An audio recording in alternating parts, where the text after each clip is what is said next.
The drive terrified her so much that she promised herself to stay in the manada and only use the car for emergencies.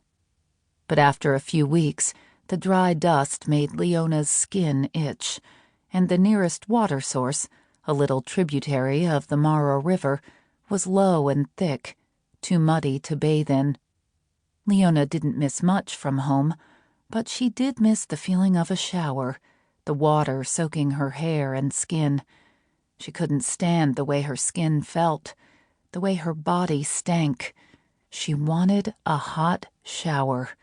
She wanted to immerse herself in soap and water, to scrub her hair and fingernails and wash the spaces between her toes.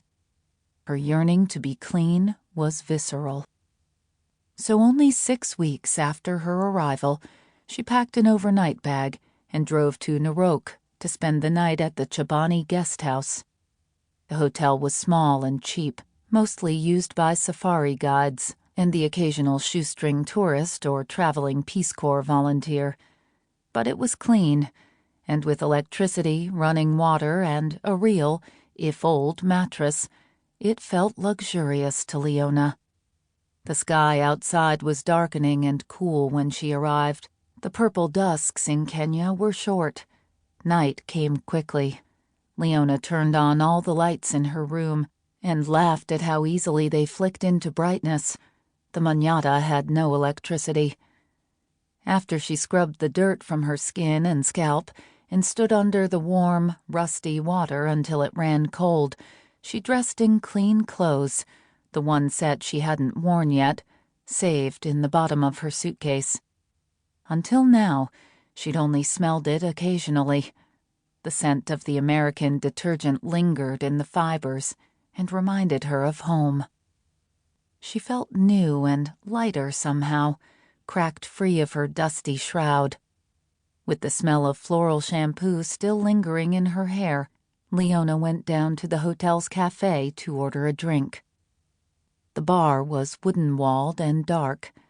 The only light came from a string of colored Christmas tree bulbs, the big ones people back home wrapped around outside tree branches, and a disco ball revolving slowly above a central space where people could dance.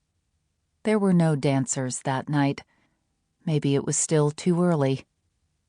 Leona chose the bar stool farthest away from the only other customers, a white couple, both about her age, maybe a little older. Leona didn't like small talk, so she avoided making eye contact with the two. But she hadn't seen other white people for weeks, and she found herself unable to keep from glancing up at them. The two were clean, both neatly dressed, which made Leona think they might be tourists.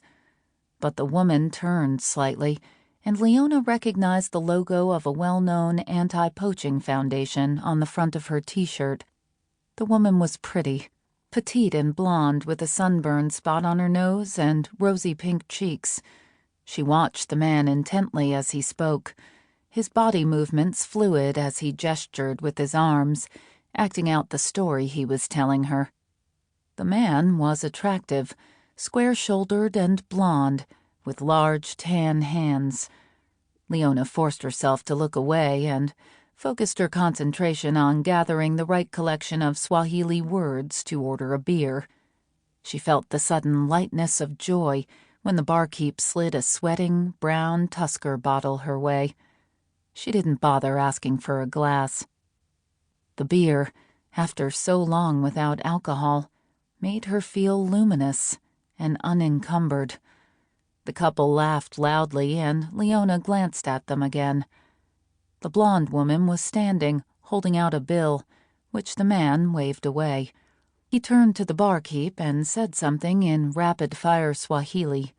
Then he turned back to the woman and laughed again. Leona heard him say, "Now you have to meet me again.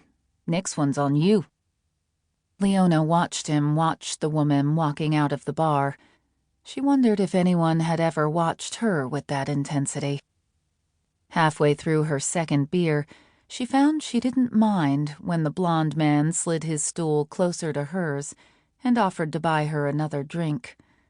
As they talked, the ease of English after the weeks and weeks of